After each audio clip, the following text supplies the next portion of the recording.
नमस्कार, आप देख रहे हैं सुदर्शन न्यूज। मैं हूं आपके साथ शिवम दत्त मेहता। सत्ता का महासंग्राम में आपका स्वागत है। जी हां, चुनाव का बिगुल तो बज चुका है।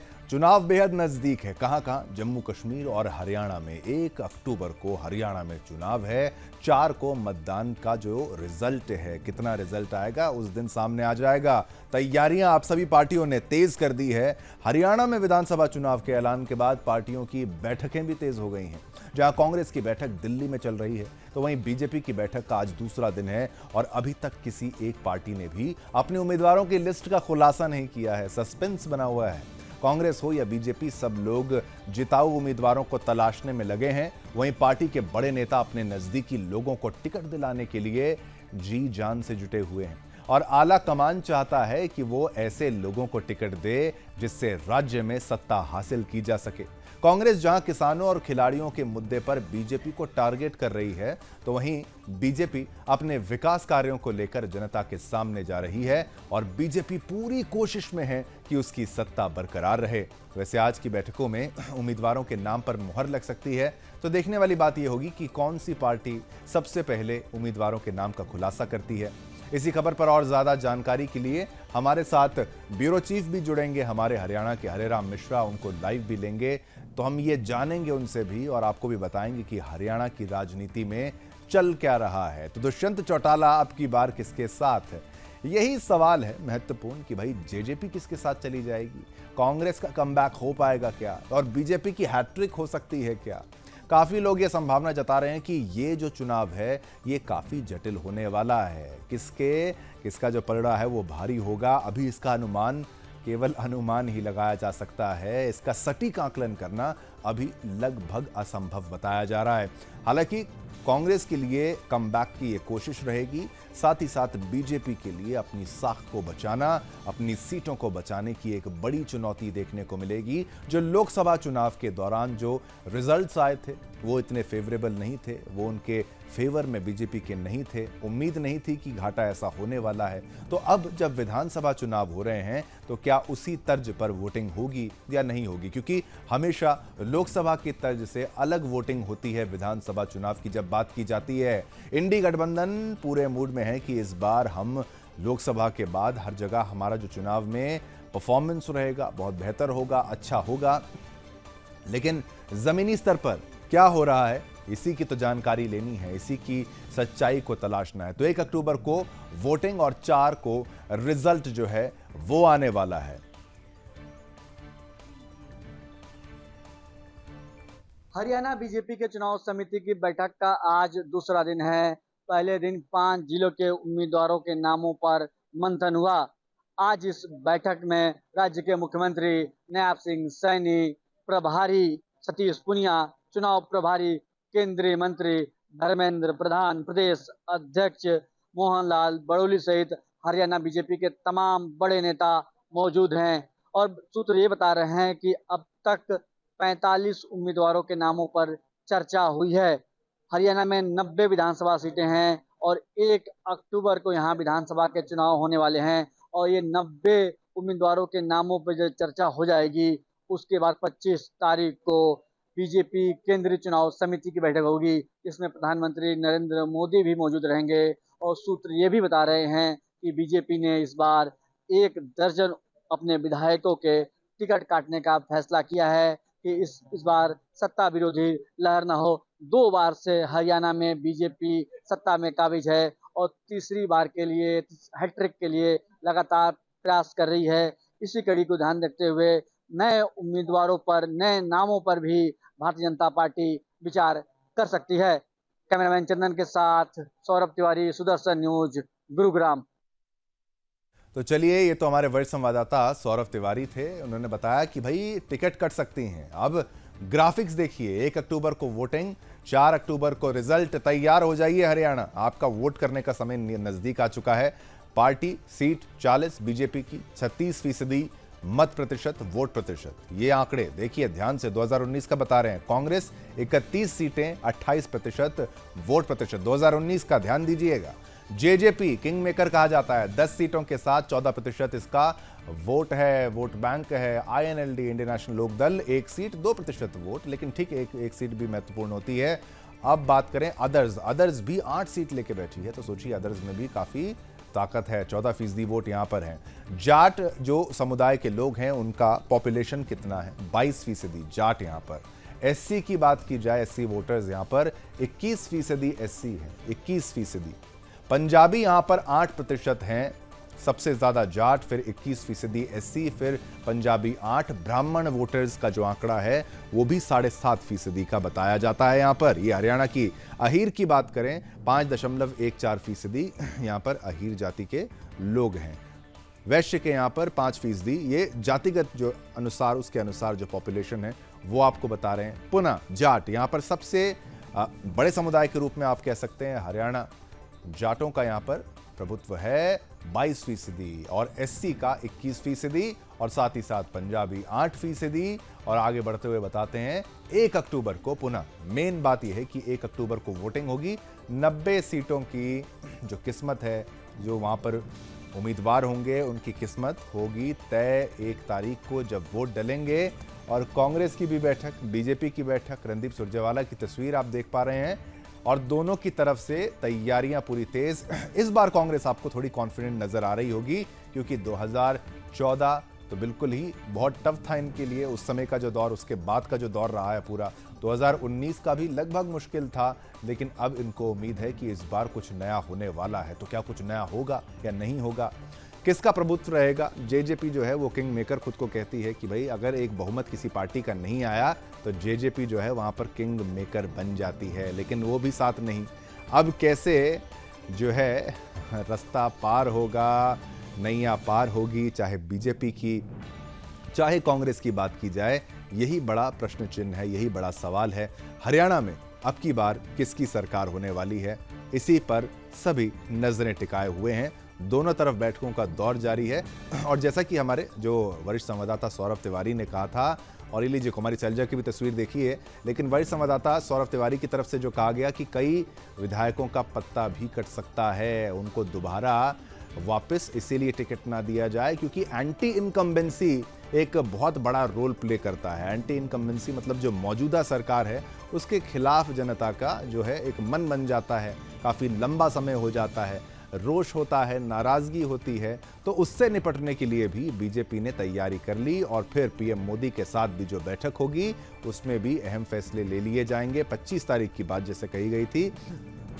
अब देखना होगा अगली बैठक तक क्या कुछ फैसला हो जाता है, क्या उम्मीदवारों के नाम पर मुहर लग जाती है, किसका टिकट होगा, किसका टिकट कटेगा।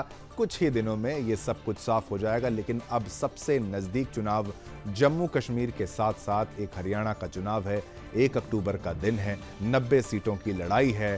बीजेपी वर्सेस कांग्रेस वर्सेस आम आदमी पार्टी भी वहां पर नजर आएगी।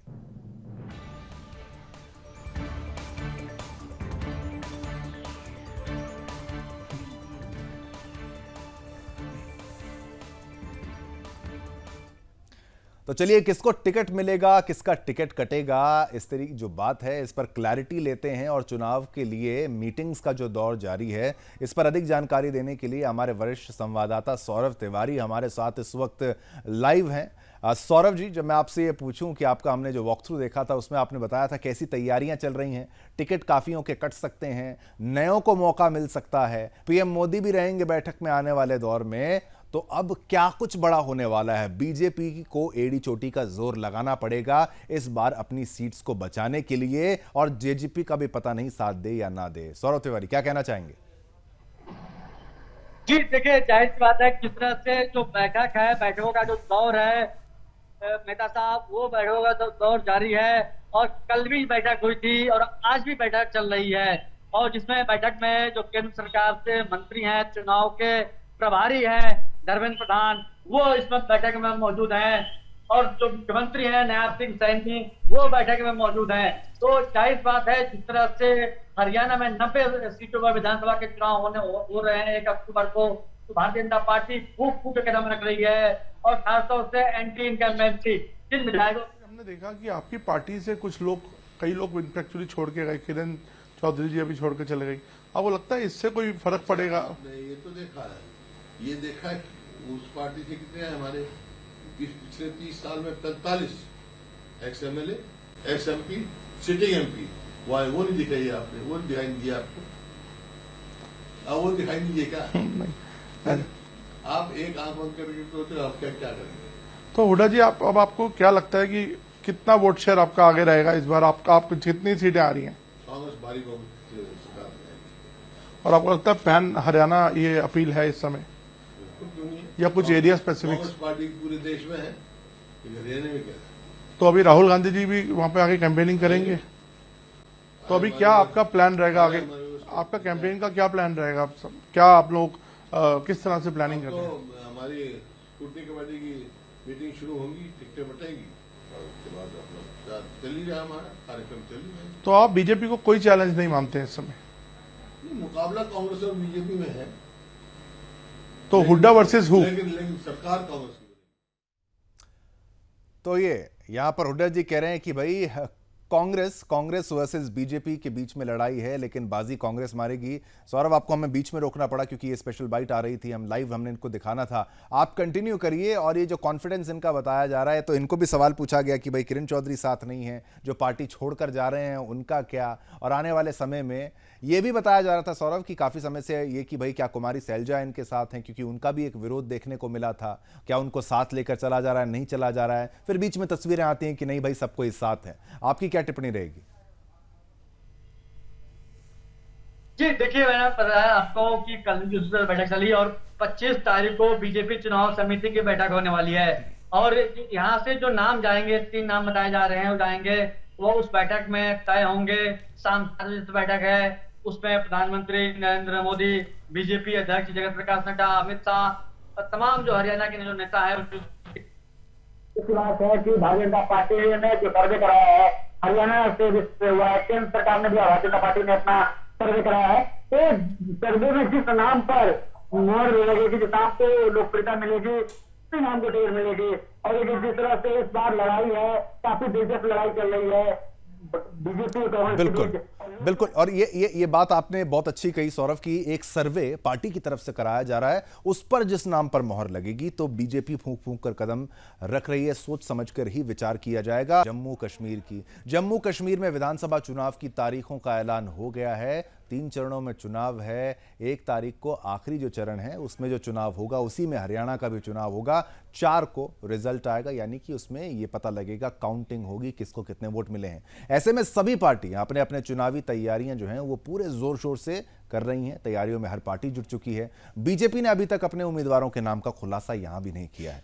वहीं कांग्रेस अध्यक्ष मल्लिकार्जुन खड़गे और राहुल गांधी जम्मू कश्मीर का दौरा करके कार्यकर्ताओं में जोश भर गए हैं और उनके भी उम्मीदवारों का अभी तक कोई खुलासा नहीं हुआ है। लेकिन जम्मू कश्मीर की स्थानीय पार्टी नेशनल कॉन्फ्रेंस और पीडीपी ने तो अपने उम्मीदवारों के नामांकन भी करवा दिए हैं। जी हां, नेशनल कॉन्फ्रेंस ने अपना घोषणा पत्र जारी करने के बाद ही आज अपने एक उम्मीदवार का नामांकन भी करवा दिया। वहीं पीडीपी ने अभी तक अपना घोषणा पत्र जारी नहीं किया है और उसका अभी तक ये भी क्लियर नहीं है कि वो गठबंधन में चुनाव लड़ेंगे या अकेले। लेकिन फिर भी पीडीपी उम्मीदवार ने आज अपना नामांकन दाखिल किया। वहीं आपको बता दें कि जहां तक गठबंधन की बात है तो कांग्रेस एनसी ने यानी नेशनल कॉन्फ्रेंस से गठबंधन करेगी और अब बात दोनों पार्टियों के बीच सीट शेयरिंग का मामला भी अटका हुआ है। वहीं बीजेपी और पीडीपी अकेले ही चुनाव लड़ने का दम भर रही है।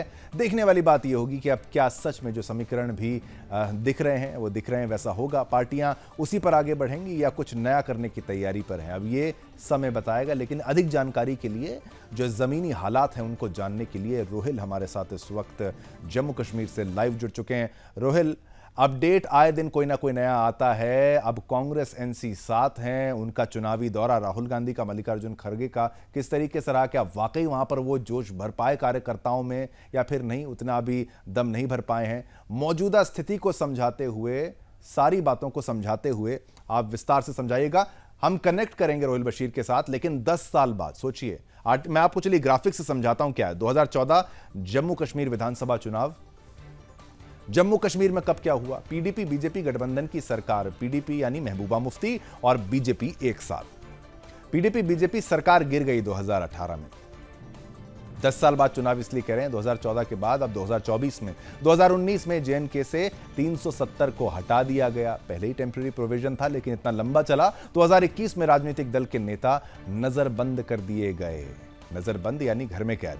2024 में विधानसभा चुनाव का अब जाके जो लेटेस्ट ऐलान हुआ है इलेक्शन कमीशन ऑफ इंडिया के द्वारा, वो वापस आपको सारे ग्राफिक्स दिखा रहे हैं, ग्राफिक्स आप देखते जाइए। लेकिन अब 3 चरणों में जम्मू कश्मीर में चुनाव होगा, 18, 25, 1 ये 3 तारीखें, सितंबर से लेकर अक्टूबर तक, सुप्रीम कोर्ट की गाइडलाइन के अनुसार, जो कि सितंबर एंड तक का जो डेडलाइन दिया था। अब ये लीजिए, party BJP seat 25, vote 22%, Jammu Kashmir 2014 के हिसाब से बता रहे हैं, एनसी सीट 15 और वोट प्रतिशत 22। 2014 का ये आंकड़ा है, 10 साल बीत चुके हैं। कांग्रेस की 15 सीटें, 18% यहां पर वोट। तो जम्मू कश्मीर 2024 में अदर्स में 7 सीटें, 14.55% यहां पर वोट हैं। कुल सीटें 87, कुल मिलाकर परिसीमन के बाद 90 सीटें। चलिए, इस वक्त और जानकारी देने के लिए हमारे साथ इस वक्त रोहिल लाइव जुड़ चुके हैं। रोहिल, जो चुनावी दौरा हो रहा है जिसमें राहुल गांधी, मल्लिकार्जुन खड़गे साथ चल के जाते हैं, मिलने जाते हैं, अपने कार्यकर्ताओं से बात करते हैं, उनका मनोबल बढ़ाने का प्रयास करते हैं, काफी कॉन्फिडेंट इंडी गठबंधन नजर आ रहा है। एनसी के साथ एक साथ चुनाव लड़ने की बात सामने आई है, उस पर भी अपडेट दीजिएगा। साथ साथ पीडीपी का क्या, बीजेपी का क्या, बाकी पार्टीज का क्या वाकई कुछ ऐसा होने वाला है बड़ा? क्योंकि जो देरी भी देखी जा रही है, कॉन्फिडेंस लेवल भी देखा जा रहा है, और इतना लंबा समय बीत चुका है कि चुनाव की तैयारियों में भी क्या वो उत्साह देखने को मिल रहा है जैसा पहला आप कभी देखते होंगे?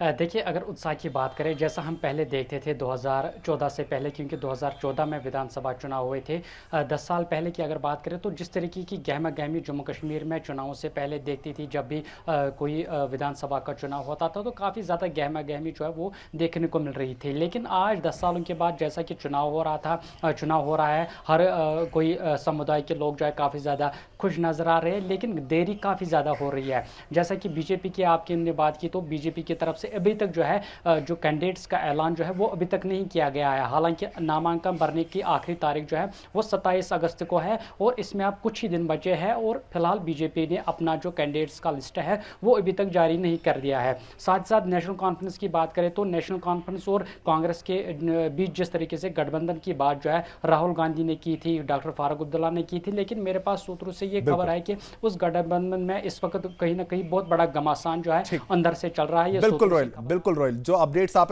लगातार नजर बनाए रखिए, हम आप पर फिर आने का प्रयास करेंगे, लेकिन आज के लिए बहुत बहुत धन्यवाद। लगातार कुछ ना कुछ हो रहा है। बात करेंगे प्रधानमंत्री नरेंद्र मोदी की और यूक्रेन के ज़ेलेंस्की की। पीएम मोदी इस वक्त यूक्रेन दौरे पर हैं, और भारत यूक्रेन की रक्षा डील की बात हमने आपको बताई ही थी, और ये गले मिलते हुए तस्वीरें देखिए, ये 2 शक्तिशाली नेताओं की तस्वीर आप देखिए, और पीएम मोदी वहां युद्ध क्षेत्र में, आप सोचिए, युद्ध क्षेत्र के बेहद करीब से ज़ेलेंस्की से मुलाकात कर रहे हैं। पहले पुतिन से मुलाकात की थी, अब ज़ेलेंस्की के साथ भी ये तस्वीरें जो आप देख पा रहे हैं, इसका क्या अर्थ निकाला जाए? यहाँ पर देखिए, डोभाल जी भी साथ में हैं यहाँ पर, और देखिए तमाम लोग यहाँ पर, जो हमारा डेलीगेशन है भारत का, वो वहाँ पर मौजूद है। लेकिन ये तस्वीरें बहुत से देशों को चुप सकती हैं कि भारत वहां पर क्या कर रहा है, पीएम मोदी वहां पर क्या कर रहे हैं, क्योंकि आशंका ये है, उम्मीद ये है, मैं तो ये कहूंगा कि पीएम मोदी ही एकमात्र ऐसे नेता हैं जो यूक्रेन पर पहुंचकर यूक्रेन में युद्ध विराम की कोशिश कर सकते हैं, प्रयास कर सकते हैं।